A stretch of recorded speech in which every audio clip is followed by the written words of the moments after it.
Merci de vous joindre à nous. Mon nom est Megan Hope et je suis une conseillère en les relations avec les médias à Parc Canada et j'anime la conférence de presse aujourd'hui. Veuillez noter que ce point de presse est en cours d'enregistrement. I am here today with Katie Ellsworth, Incident Commander for Parks Canada. Her name is spelled first name I'll start that again. Her first name is Katie, last name Ellsworth, ELLSWORTH. I'm also joined by Pierre Martel, Director, National Fire Management, first name PIERRE, last name MARTEL.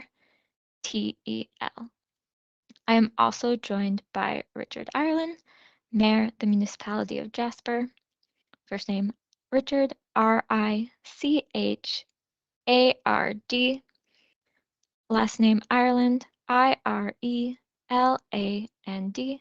and finally we're joined by Alan Fair, Superintendent for Jasper Field Unit, which also comprises Jasper National Park, first name ALAN, last name FEHR.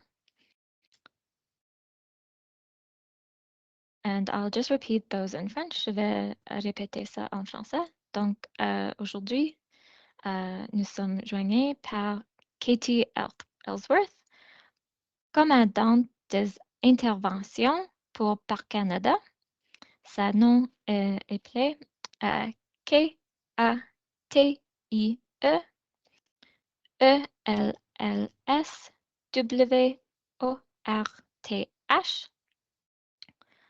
Aussi, on a Pierre Martel, directeur gestion de feu national Parc Canada. Son nom est PIERRE, nom de famille MARTEL. Ensuite, nous avons Monsieur Richard Ireland, maire de la municipalité de Jasper. C'est RICHARD-IRELAND.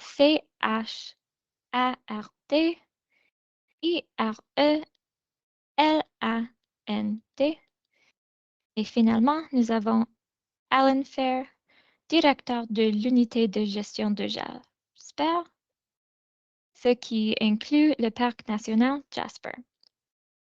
C'est ALANFEHR. And so this is the first update for today, July 24th. To begin, we'll hear from Katie Ellsworth. She'll provide an update on the fire situation in Jasper. Next, we'll have Pierre Martel, who will provide that update in French for our French media. We'll then hear from Mayor Ireland, who will provide a short update and words for the municipality. And finally, we'll move to the floor for questions from the media. At this point in time, all three, including Alan Fair, the superintendent for Jasper, will be pleased to answer any questions you may have.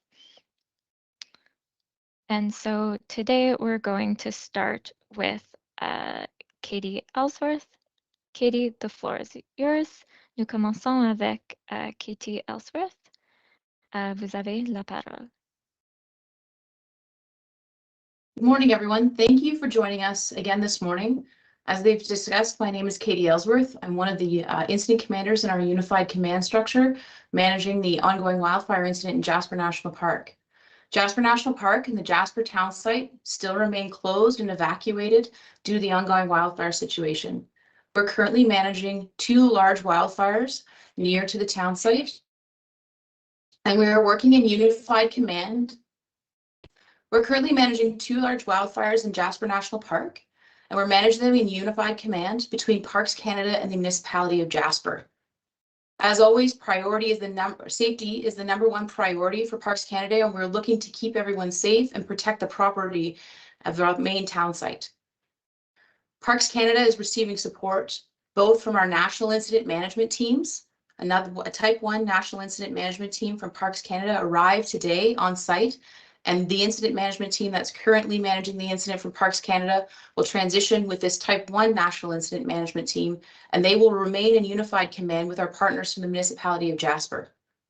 We are continuing to manage this incident with support from our partners in Alberta Wildfire, the Alberta Emergency Management Agency, the municipality of Jasper, municipalities in British Columbia and in Alberta, and with the Parks Canada National Incident Management Team.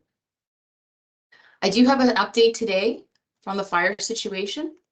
It is still a very dynamic situation that we are working through. Our North Wildfire is currently estimated at 270 hectares and is located approximately 5 kilometers from the town of Jasper. The South Wildfire is currently estimated at 10,800 hectares and currently is measured to be 8 kilometers from the town of Jasper. The priorities from this incident remain to keep people safe and keep the main wildfire away from the main town of Jasper.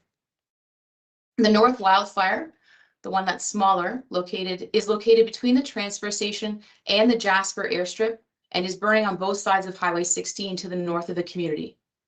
The South Wildfire is located near to the Kirkesland campground, and it follows the Icefields Parkway or Highway 93 north, near to Horseshoe Lake. This wildfire crosses Highway 93 a few kilometers south of Wabasso campground, and the northeast extent of this wildfire is near Wabasso Lake. We did see some aggressive fire behavior during the burning day, and that fire behavior did continue throughout the night. Winds in Jasper have been consistently high and gusty for the last several weeks, and this has not changed in the last few days. And there was significant fire behavior and fire spread. We do anticipate that conditions are going to be similar again today, and we will work and do our best to suppress this wildfire and keep it away from the community based on the fire behavior. I can update that all critical infrastructure within the townsite of Jasper has been protected with structure protection and sprinklers. We are currently working to install a high volume sprinkler on the south perimeter of the Parks Canada compound and around the southwest perimeter of the Jasper town site. We'll extend this perimeter line from Patricia's Place in town around to the entrance of Stone Mountain Village. And we are working to install sprinklers around the Pyramid Bench from west to east. We are working to protect the properties within the community, and crews are currently removing flammable vegetation and combustibles and patrolling the area and are ready to respond should the fire begin to spot into town today. Currently assigned to this fire, we have approximately 260 resources, 4 bulldozers, 2 water tankers, 1 excavator, 1 off-road water supply, 13 fire trucks, and 9 aircraft. On top of the helicopters and aircraft, we are receiving support from our partners in Alberta Wildfire, utilizing air tankers where they are able to and where it's appropriate. We expect today that we're going to have strong winds continuing, and we expect that this will increase our fire behavior and fire growth on both fires on all flanks. There is rain in the forecast coming, and we are very grateful for that. The rain isn't forecast to come until this evening and into Thursday.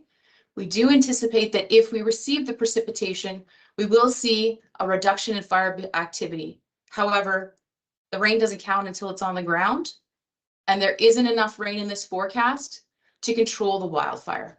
It is still burning out of control and very aggressively, and this will not create conditions that will allow for the immediate return of residents and visitors. At this time, we do understand the pressure and the stress the evacuation is causing on our residents and visitors, but currently it is not safe for you to return to town. Both of these wildfires currently pose a threat for Jasper. However, the town of Jasper has not been impinged by fire at this time. All of our efforts are focused on controlling further fire spread and protecting our community. Unfortunately, this time we cannot provide a timeline for re-entry, but we will communicate that to you once we are able. This includes temporary reentry to retrieve belongings that were left behind. We understand that many visitors and residents had to leave quickly, and you may have forgotten things, and we do understand that this is stressful. We do ask for your patience, and we will provide you with a timeline when you are able to return to retrieve the items that you may have left behind. There have been some impacts to infrastructure. We can confirm that there have been some impacts along the Highfields Parkway and along Highway 16. However, due to the burning conditions, the heavy smoke, and the aggressive fire behavior yesterday, it was not safe for firefighters or aircraft to get to those structures and provide accurate, up-to-date assessments. Once we are able to access the areas safely, either from the air or from the ground, we will provide further information on structural loss once those assessments are complete. I repeat, yesterday, due to the aggressive fire behavior and the smoke conditions, we were not able to accurately assess and confirm the status of those values. At this time, there are no impacts to the town of Jasper. We are continuing to evacuate backcountry visitors. All high priority trails and campgrounds have been swept. 245 people have been picked up or contacted in our backcountry trails. All SOS and family inquiries about campers have been investigated and either evacuated or these people have been located. Today, we're going to work towards evacuating people from more low-risk trails, including the Brazo, the north and south boundary, and this evacuation is currently underway. Parks Canada is contacting all backcountry reservation holders to confirm that they're no longer in the park and that they are safe. Again, at this time, we do expect that the situation is going to be fluid again today under burning conditions. We know that the public's very educated about wildfire and that there are many tools that you are able to access on your own, and you can see the extent of the fire growth. At this time, due to the heavy, thick smoke condition in Jasper, we cannot confirm the MODIS or FIRMS hits that you can see if you're looking at the satellite imagery. These satellites do indicate heat registers, and it's not uncommon after a fairly aggressive burning day when things calm down for that heat to sink back down to the surface and be registered as a fire point. At this time, we cannot confirm the extent of the heat signatures that you can see on publicly available satellite information systems. So we do encourage you to please follow along to appropriate information sources being provided by Parks Canada and the municipality of Jasper and Alberta Wildfire if you have questions or concerns about current fire extent. We will continue to provide updates and pictures, and we will continue to investigate what may be false hits. Thank you for joining us today. I do appreciate your attention. Thank you, Katie. I will now invite Pierre Martel, Director, National Fire Management, to provide an update on the situation in French, after which we will hear from Mayor Ireland. Just a reminder to media that the media Q&A will follow Mayor Ireland's remarks, so we just ask that you hold all questions until that has been completed. J'invite Pierre Martel, Directeur Gestion de Feu National, à partager la situation actuelle en français. Ensuite, nous attendons le maire Richard Ireland. Ensuite, nous vont ouverte pour des questions des médias. Donc, nous vous demandons de vous attendre avec vos questions. Après, nous attendons les remarques de la maire. Merci. Pierre, you have the floor. Pierre, vous avez la parole. Bonjour. Parc Canada continue à gérer deux grands incendies, principalement à Jasper, un au sud de la ville et un au nord-est de la ville.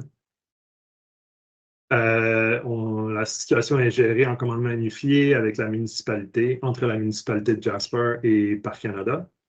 La priorité continue d'être la sécurité des gens qui sont là. On a reçu un soutien incroyable de nos partenaires jusqu'à maintenant, y compris de la municipalité, d'Alberta et IMA, d'Alberta Wildfire et des municipalités de la Colombie-Britannique et de l'Alberta, et de recevoir aussi un soutien de Parc Canada au travers du pays. Une équipe de gestion des incidents de Parc Canada arrive aujourd'hui et va prendre le commandement de l'incident.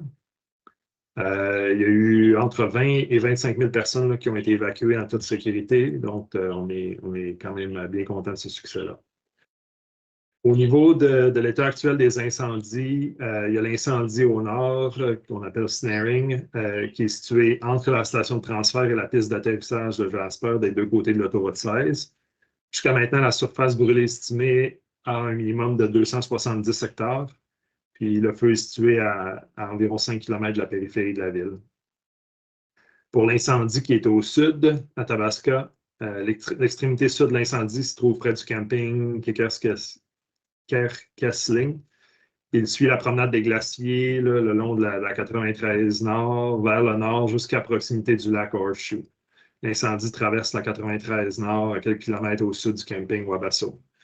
L'extrémité nord-est de l'incendie est près du lac Wabasso. Puis la surface brûlée estimée de celui-là a un minimum de plus de 10 000 hectares. Puis est situé à environ 8 km de la périphérie de la ville.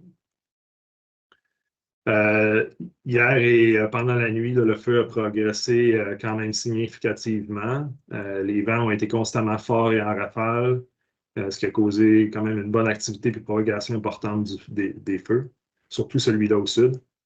On s'attend à ce que les conditions soient similaires aujourd'hui, puis on va continuer à utiliser des réservoirs et des portées d'eau là où c'est possible.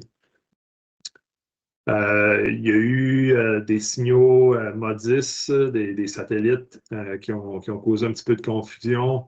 Fait que ça arrive souvent qu'il y a des signaux MODIS qui sont un peu faux, qui peuvent être causés par de la chaleur provenant de la colonne de fumée, par exemple. Donc, ça peut causer des faux positifs. Le personnel d'incendie en place est en cours d'investigation pour vérifier certains de ces signaux-là.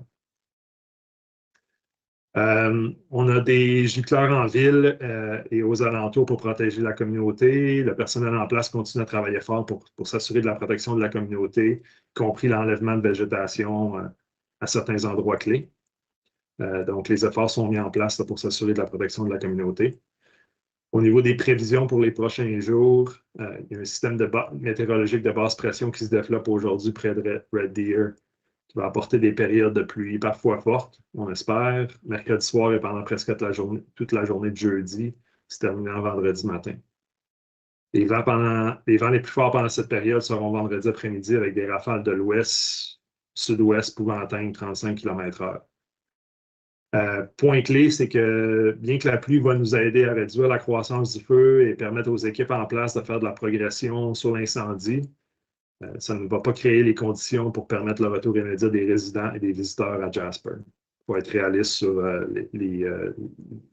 les objectifs de progression pour contrôler l'incendie à ce moment-ci, même avec la pluie. Au niveau des ressources, il y a environ 260 personnes en place en ce moment sur l'incident. Puis on a encore de l'aide qui s'en vient de différents endroits, donc le nombre risque d'augmenter. Au niveau des équipements, il y a un groupe d'équipements lourds, 4 tracteurs bulldozers, 2 camions citernes, une excavatrice, un véhicule tout-terrain Nodwell.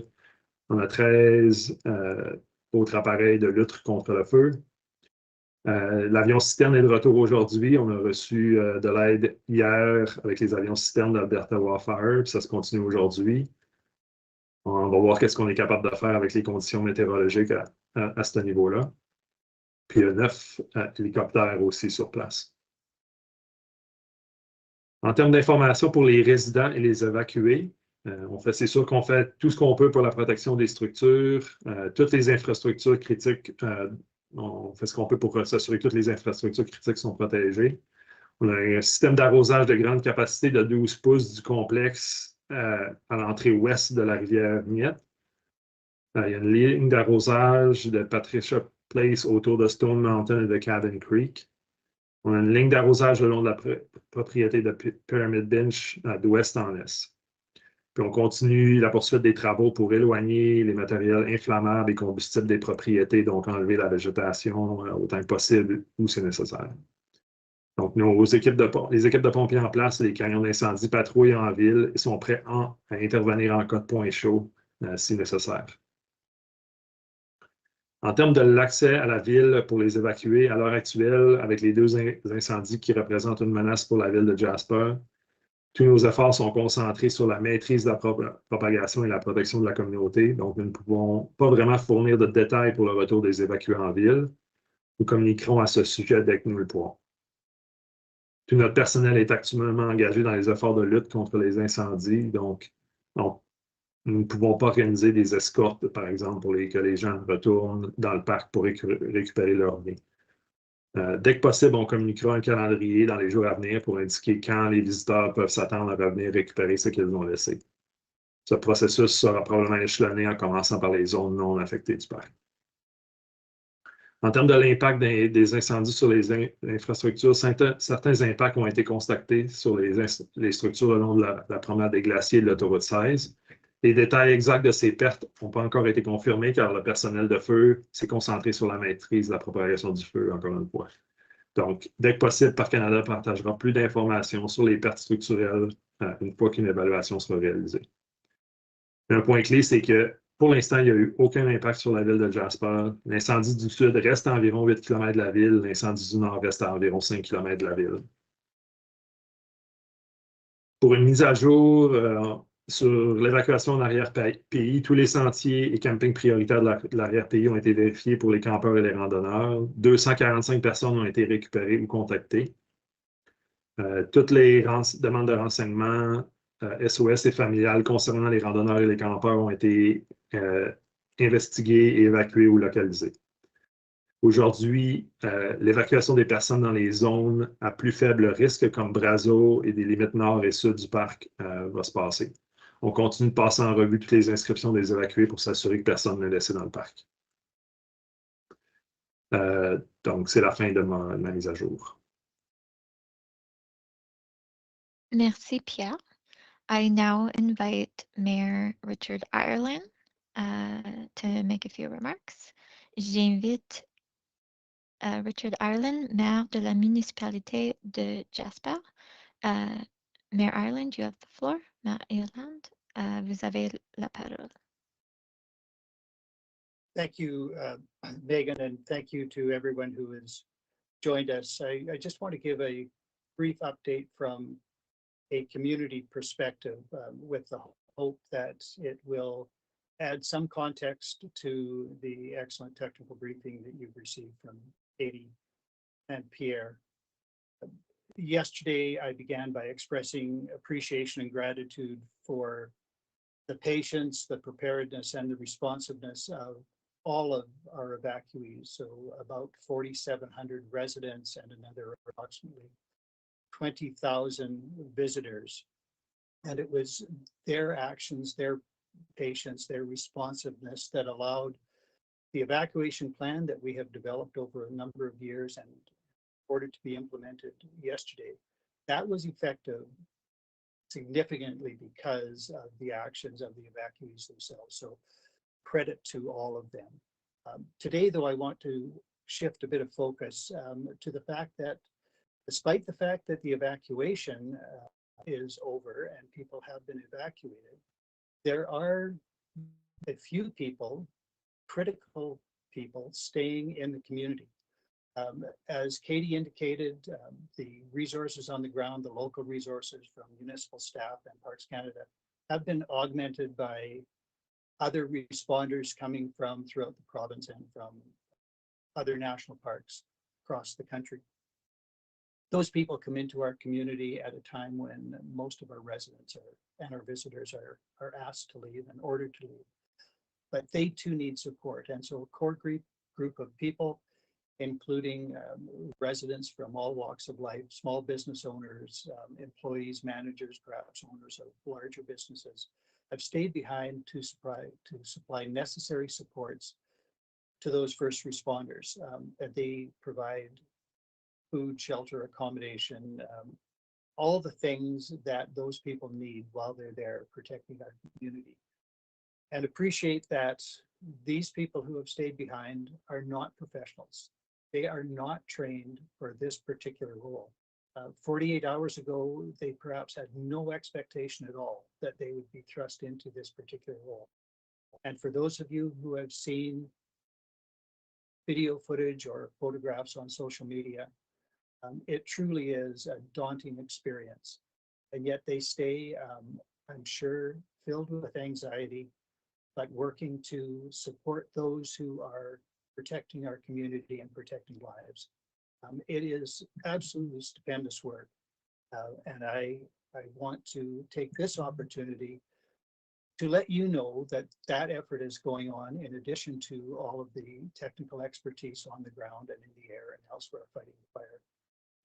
And so I take this opportunity to express my deepest thanks and appreciation on behalf of our entire community to those who have stayed behind in the unheralded roles of supporting those on the ground who are doing their best to protect lives and property.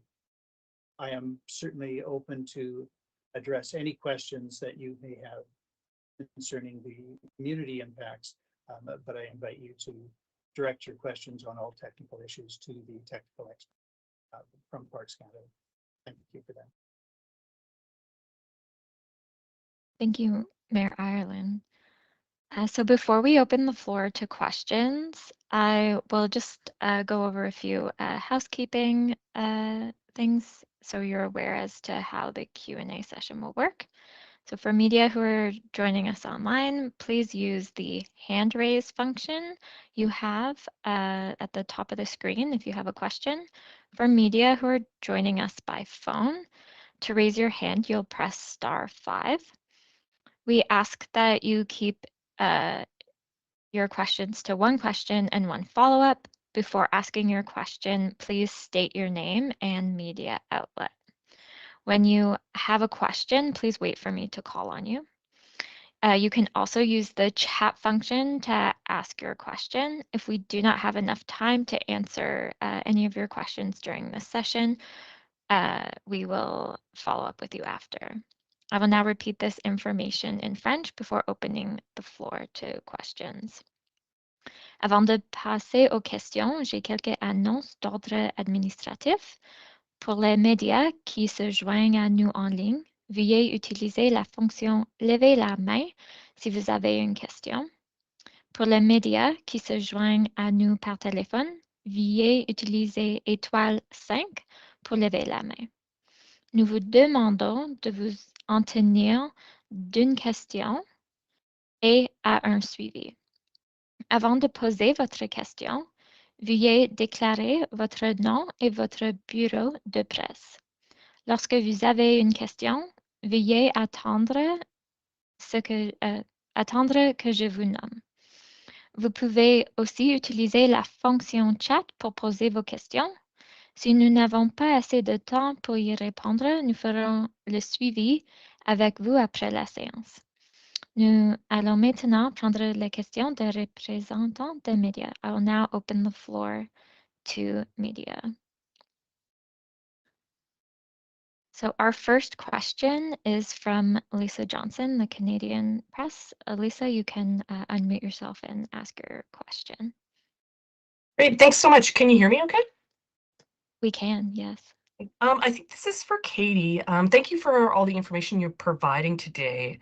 I'm wondering if you can go into a little bit more detail about what's being done to protect the town at this point. I know yesterday you had mentioned something about a specialized CN rail car operation. Today you mentioned sprinklers, bulldozers, excavators. Can you go into a little bit more detail about what's being done in and around the town site to protect it at this point?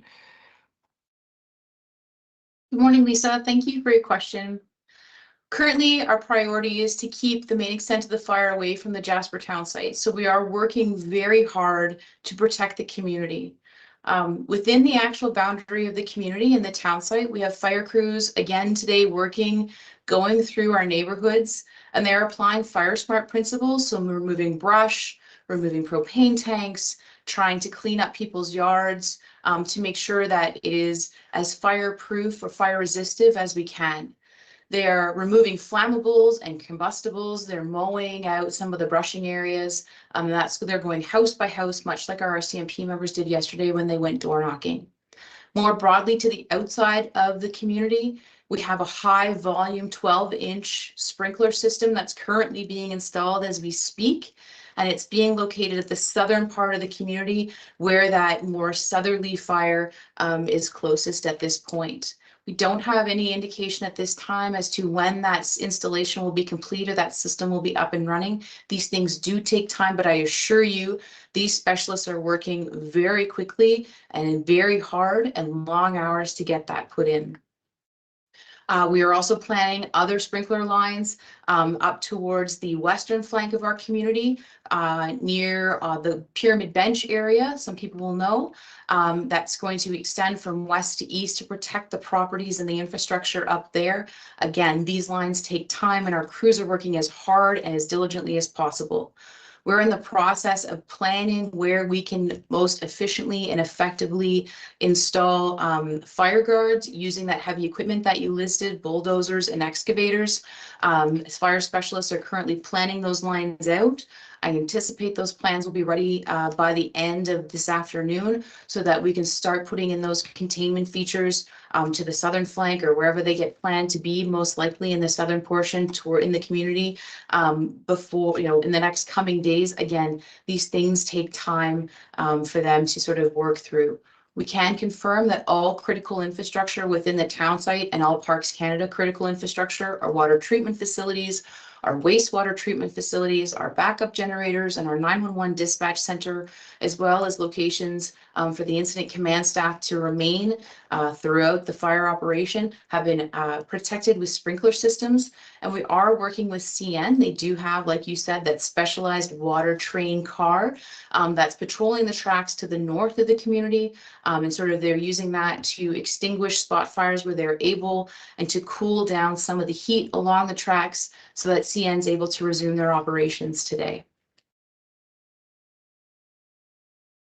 Thank you. Great. Did you have a follow-up, Lisa?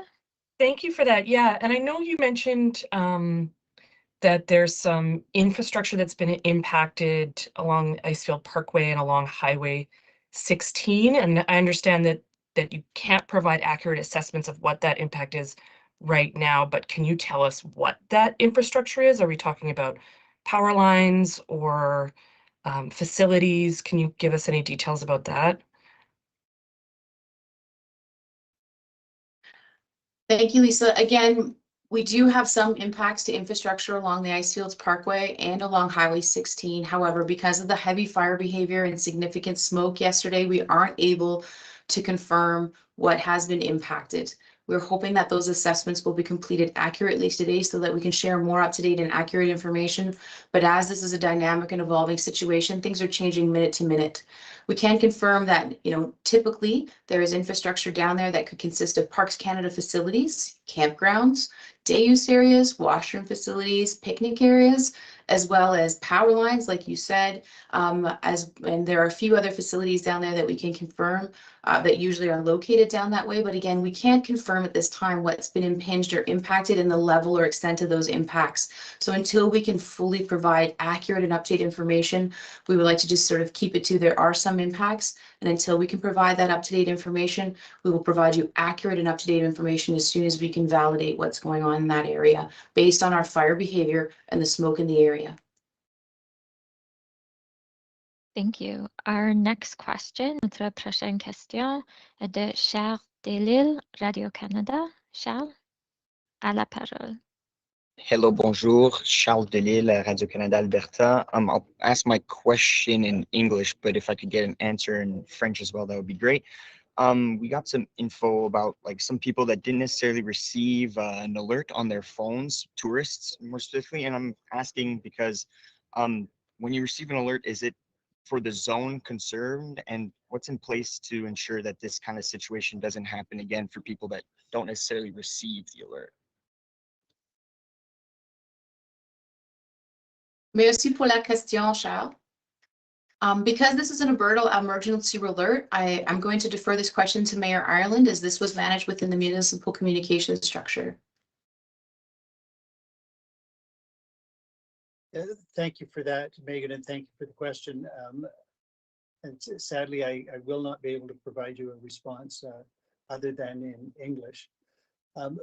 We gave out the emergency alert on our system. We use something called Buoyant.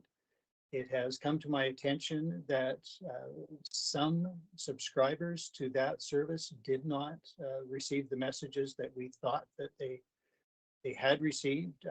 That information came to me within the last half hour or so. The emergency alert system worked as expected, and we often piggyback on that as well. So that seemed to be working appropriately. We do have in the community a vulnerable persons registry, and for those people who don't have the technical access or the technological access to cell phones and other means of communication, there was in fact individual call outs and memos delivered by hand or by voice to those individuals, because we keep that list for those purposes. So yes, some users did not get notices that we expected they had received. That glitch has been, I think, now remedied. Unfortunately, brought to our attention only earlier this morning. So unfortunate. And beyond that, I can't say, as was said yesterday by Superintendent Fair, all of these incidents undergo an after action debrief, and the whole system will be reviewed, and we will see whether any corrections have to be made to prevent this happening either in our location or other locations who depend on these same sorts of mass alert systems. I have a follow-up, but it's a different question entirely, and this is probably best for Katie and Pierre, just because I want French and English once again. You know, I know you guys said not to pay too much attention to these like online public sites that show where some fires are. I was just wondering, what's the state at Marmot Basin? Because it seems some people have told us there might be some fires around there, so just curious about that.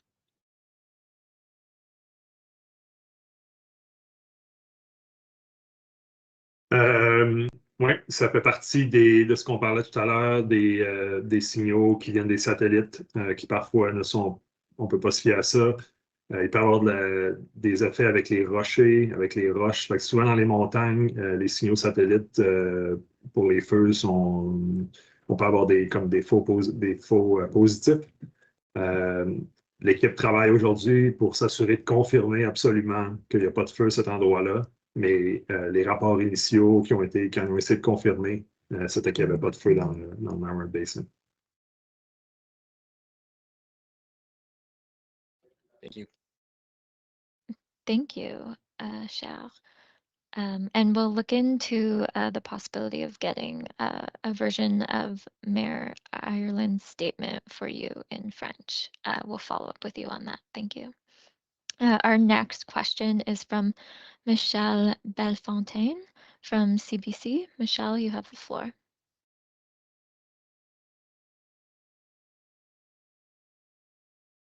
Oh, Michelle.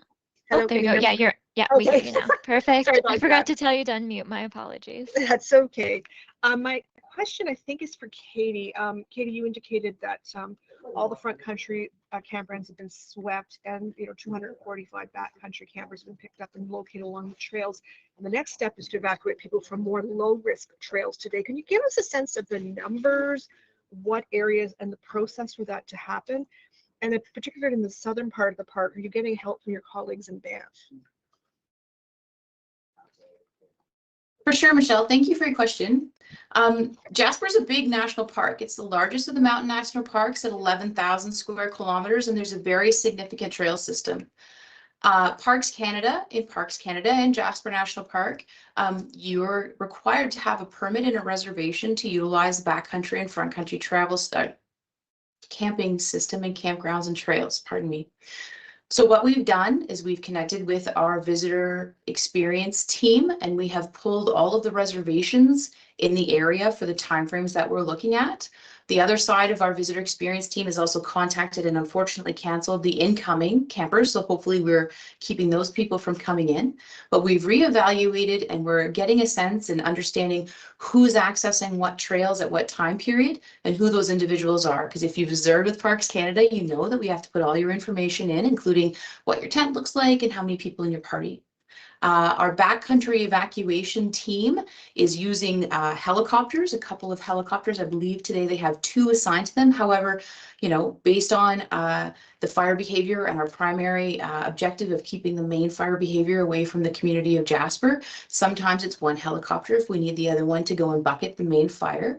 However, our backcountry evacuation team is today evacuating people from low-risk areas like the Brazeau to the far east of the park and the north and the south boundary trails. So the team is physically flying into those trails. They fly slowly and relatively low so they can see the duration of the trail and they know what they're looking for. If they're looking for, say, for example, and this is not confirmed, 5 people on the Brazeau Trail, they will fly along the Brazeau Trail and look for that group of 5 people, find a suitable landing site, set down, communicate with those people, sort out whether or not they just need to be picked up and brought out. Because if you're, you know, if they're near the active fire area, which today the evacuation sites are not near the active fire area, they will, if you have to, we'll pick those people up if they're not comfortable self-evacuating, and we'll take them out to the community. And those people are encouraged to work with our municipal ECC branch, our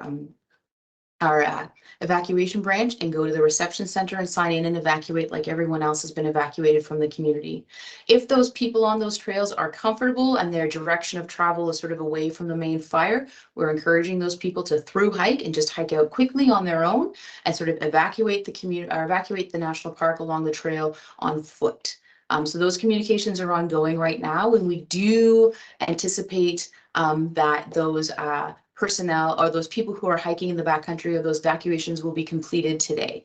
We are encouraging people who know that their family, if their family are camping or hiking in the backcountry of Jasper and you haven't heard from them and you have contact with them, we're encouraging them to use, if they have it, to use their Garmin GPS or personal SOS systems to reach out to Jasper Dispatch or to their emergency contact, pardon me, which might be your family member, at which point we're asking the family members to please check in with Jasper Dispatch at 780-852-6155. Report what's going on with your family so that we can check up on them and make sure that they're safe and evacuated from Jasper National Park.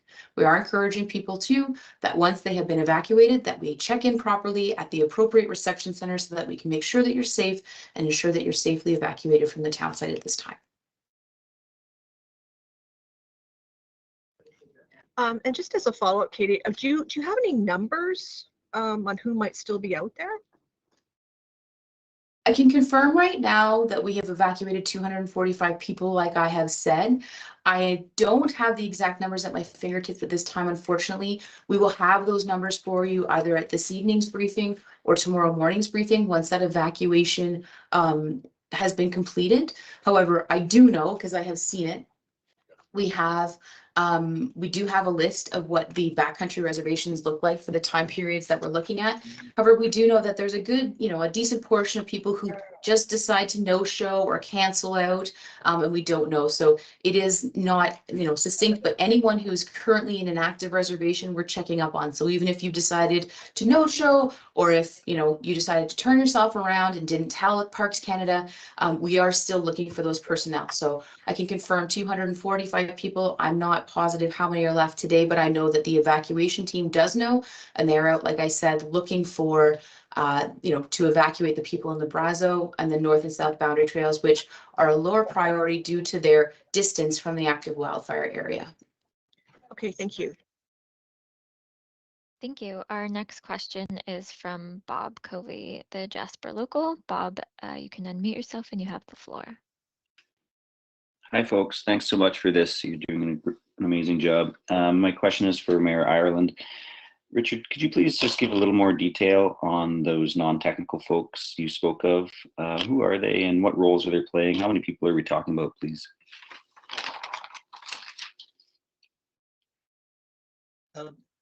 Thanks, Bob. I can't name individuals, but there are hotels, of course, that have remained open to provide accommodation for incoming staff and existing staff from Parks Canada and elsewhere in the province, all those first responders.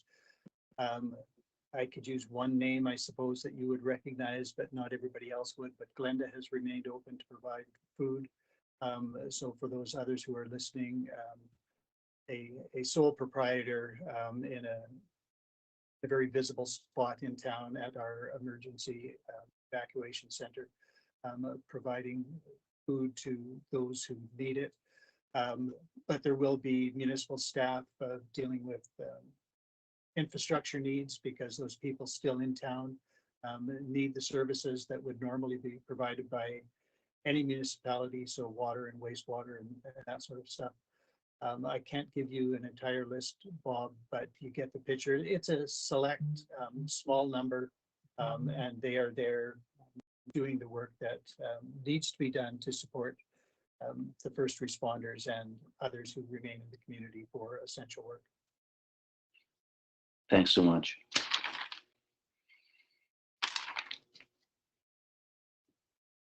Did you have a follow-up, Bob?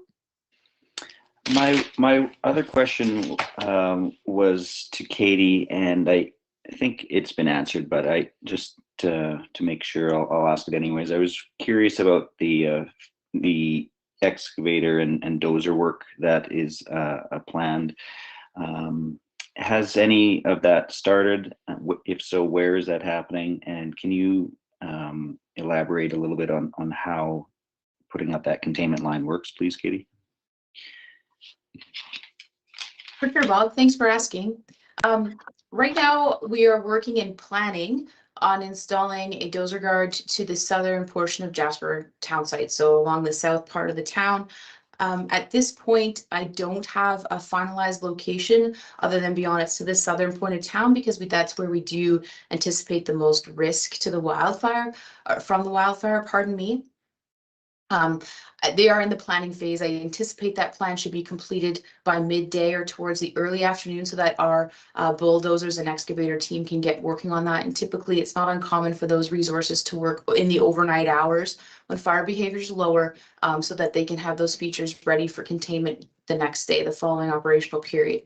In terms of the nuts and bolts of how it happens, they have a dozer boss, so an individual who's guiding the progress, and that individual will have a GPS line or a map line of where the ideal location for this guard is to go. They'll have the specifics on how wide this guard should be, and then those resources, the bulldozers and excavators, work in tandem and in parallel together to remove the overburden. Right, we want to take away the surface fuels.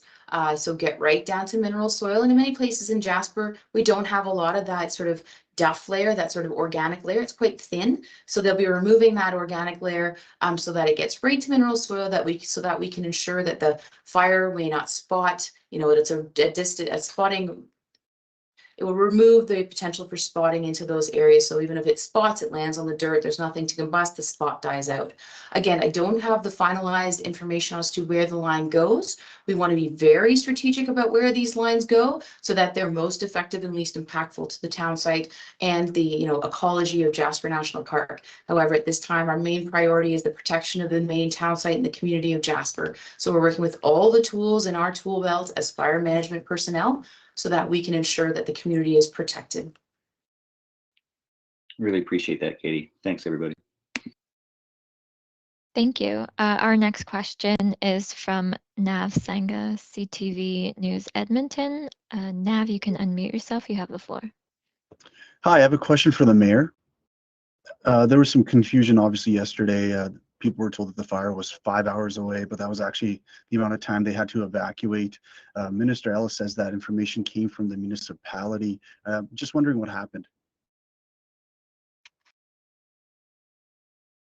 Thanks, Nav, for the question. Short answer is we don't yet know how that error occurred. We do know that as soon as it was identified, it was corrected. I think it was about 50 minutes that it was out there.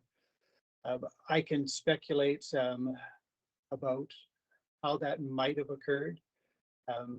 But in the long run, it was an error, but recognizing, as Katie has said numerous times, this is a rapidly evolving situation. It changes moment to moment. So for a mistake of that nature, that in the long run, although it may have increased levels of anxiety for people, did not negatively impact the evacuation of the town. So certainly we regret the incident, as Superintendent Fair said yesterday. All of the incidents such as wildfire undergo an after-action review, and this will be part of that. We'll figure out what happened there. But an error made in the midst of a really quickly evolving, very intense situation. So again, if you listened yesterday to Katie's technical briefing, one fire reported north of town within half an hour, another reported fire south of town. 10 minutes later, a third fire south of town, and all of this happening while Parks was already engaged with a separate fire in the national park. So a quickly unfolding situation and a small error, regrettable as it is. We don't yet know exactly how that came about. For my follow-up, yeah, sorry. Oh, sorry, So Nav. Can I just say I know we started a little bit late, but I'm just wondering, in the interest of time, because I do know the Parks Canada team does need to get back to the hard work that they're doing to protect the town, to protect the infrastructure. If the last few questions, we're just going to do one question each, is just to get through everyone. Sorry to do that, but we will be back tonight to answer more questions from people. So we're going to move to Connor O'Donovan from the Weather Network. Connor, you have the floor. Thank you. Just wondering if being the Weather Network, if you could give me a bit of an update on what kind of weather you expect today. I know that conditions can be pretty challenging to predict in mountain areas like where we're seeing these fires, but if you could touch on what you're expecting from fire behavior today, and if we are expecting more movement towards the town site from either or both fires. And if you couldn't, just with the one question, maybe talk a bit about how much advancement we saw from, or have seen from when the fires were first identified towards the cities. Like, I know yesterday we talked about, I think the South Fire being 12 kilometers away, and now it's 8, I think. So if you could talk about how much closer the cities, the fires have come to the town site, and that would be great as well. Thank you. Thanks for your question, Connor, and thanks for all the work yourself and fellow forecasters do. We lean heavily on the weather, and I'm proud to weather it up with you as much as I can. So as you would know, Jasper's been under the influence of a really exceptional hot and dry spell. A pretty major upper ridge has dominated the weather system in Western Canada. And the days leading up to this incident, Jasper had temperatures in excess of 36 or 37 degrees Celsius. And at points we had relative humidity values as low as 11 and 12%. So that's really deep crossover is what we call it. And that's the term when our temperatures are higher than our relative humidity. This has resulted in a critical dryness in all of our fuel types in Jasper National Park.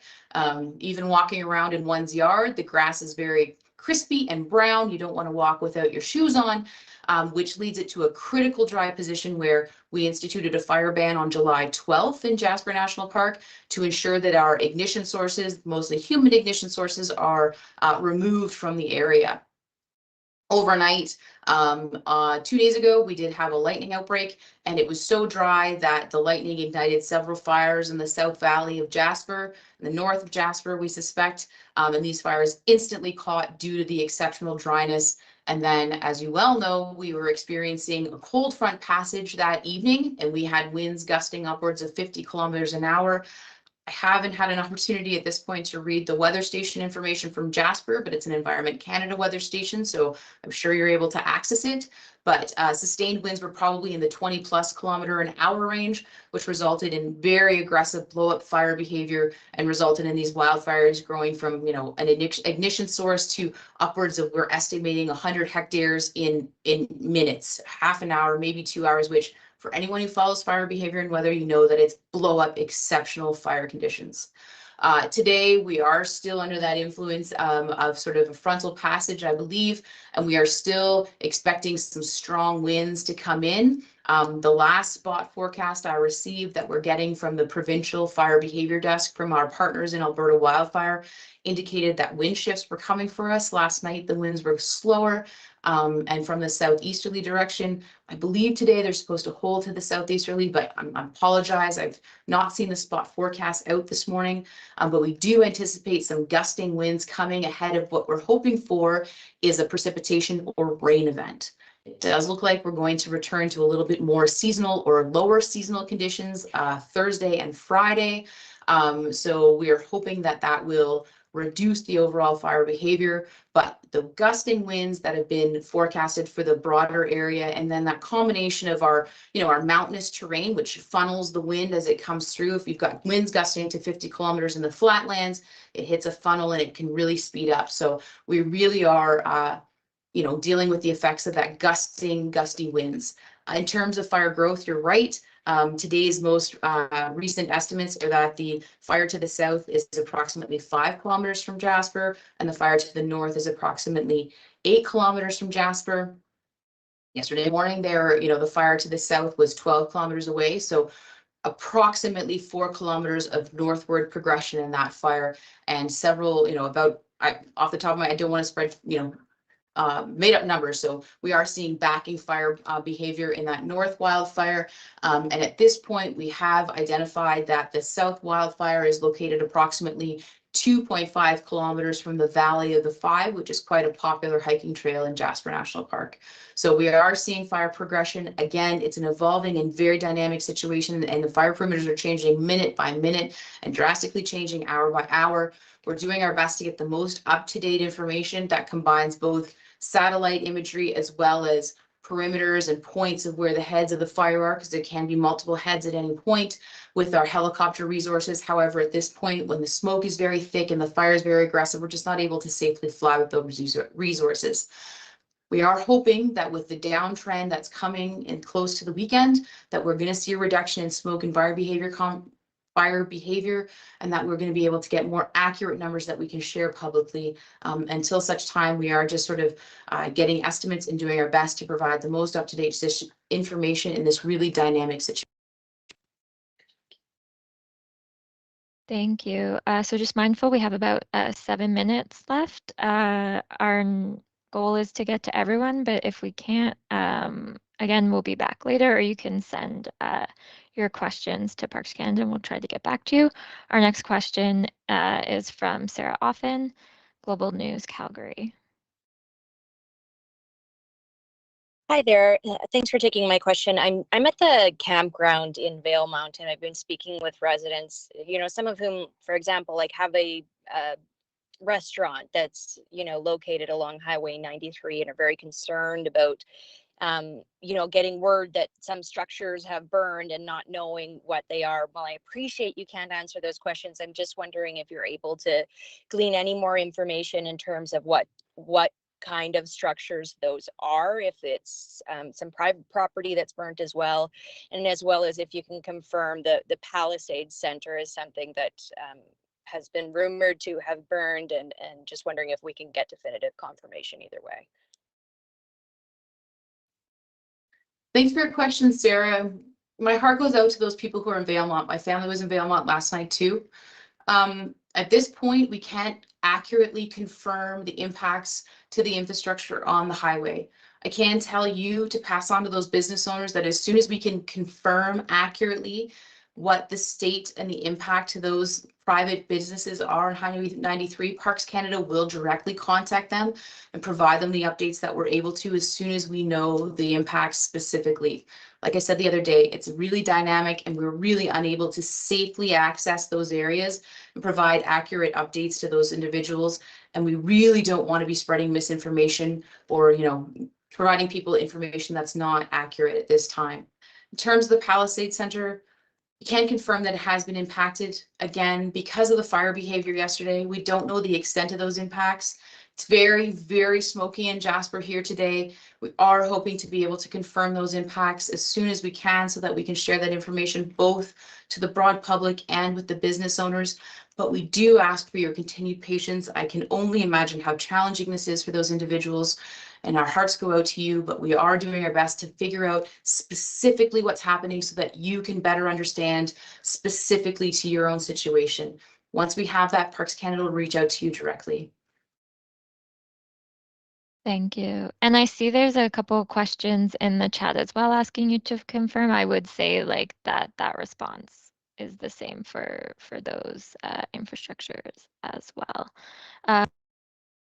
Our next question is from Jessica Lee, Rocky Mountain Outlook. Jessica, you have the floor.